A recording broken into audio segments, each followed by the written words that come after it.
Assalamualaikum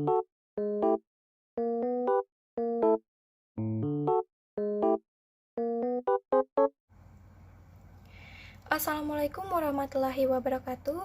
Perkenalkan, nama saya Isyaratna Aprilia dengan NIM B1B1201124. Tujuan saya membuat video ini adalah untuk memenuhi tugas mata kuliah Manajemen Sumber Daya Manusia 2 yang diampu oleh dosen Profesor Dr. Nurwati SE MSI. Baik, pada kesempatan kali ini saya akan membahas mengenai keselamatan kerja dan kesehatan karyawan.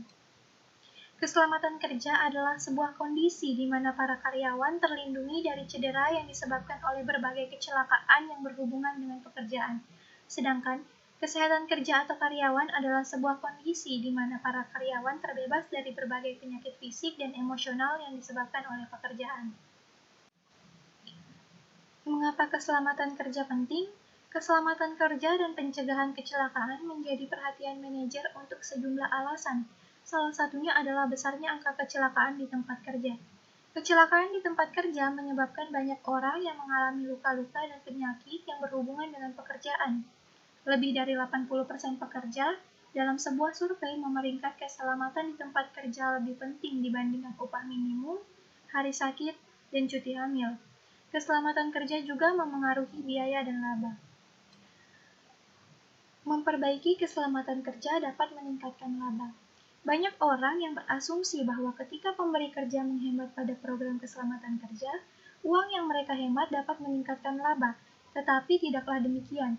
Keselamatan kerja yang buruk serta luka-luka dan penyakit yang didatangkan sebenarnya menaikkan banyak biaya, termasuk pengeluaran medis, kompensasi pekerja, dan hilangnya produktivitas. Praktik keselamatan kerja yang buruk bahkan meningkatkan tingkat upah karena tingkat upah akan lebih tinggi pada pekerjaan dengan kondisi kerja yang lebih beresiko. Peran manajemen dalam keselamatan kerja. Keselamatan kerja dimulai dari puncak.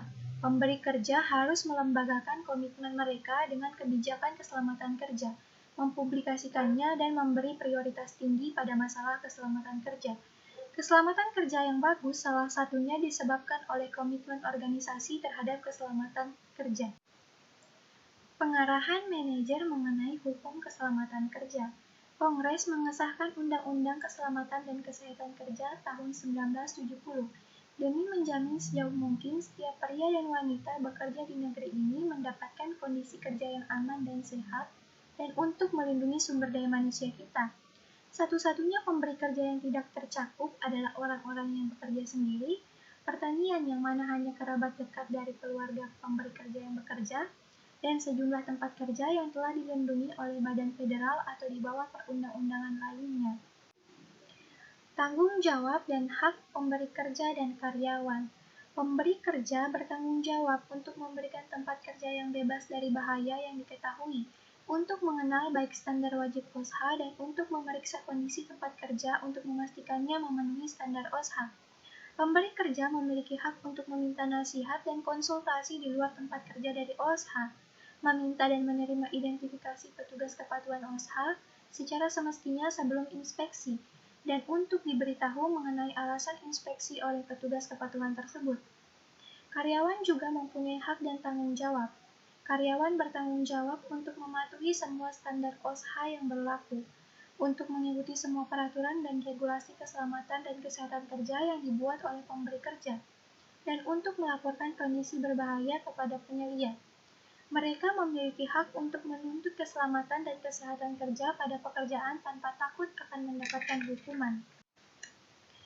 Apakah yang menyebabkan kecelakaan? Yang pertama, apakah yang menyebabkan kondisi tidak aman? Kondisi tidak aman adalah penyebab utama kecelakaan.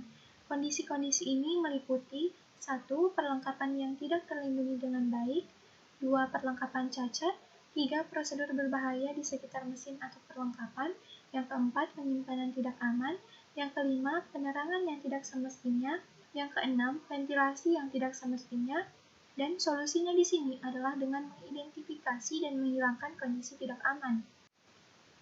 Yang kedua, apakah penyebab tindakan tidak aman? Orang-orang dengan ciri spesifik rentan mengalami kecelakaan. Sebagai contoh, orang yang impulsif, pencari sensasi, sangat ekstrovert, dan kurang hati-hati. Orang yang rentan mengalami kecelakaan pada suatu pekerjaan, misalnya ciri kepribadian yang berkolerasi dengan pengajuan klaim asuransi kesehatan meliputi perasaan berhak, berpikir tidak ada alasan untuk tidak mengebut, ketidaksabaran atau selalu terburu-buru, keagresifan, mudah terdistraksi, atau sering terdistraksi oleh telepon seluler, makanan, dan lain-lain. Bagaimana mencegah kecelakaan? Yang pertama dengan mengurangi kondisi tidak aman, yaitu dengan analisis bahaya pekerja dan perlengkapan perlindungan pribadi.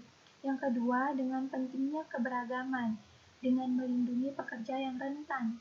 Yang ketiga mengurangi tindakan tidak aman, antaranya melalui penyaringan, melalui pelatihan, melalui poster, insentif, dan penguatan positif, menumbuhkan kultur keselamatan kerja, menciptakan lingkungan suportif, dan sebagainya. Itulah penjelasan singkat mengenai keselamatan kerja dan kesehatan karyawan. Kurang dan lebihnya mohon dimaafkan. Wabillahi taufiq wal hidayah. Wassalamualaikum warahmatullahi wabarakatuh.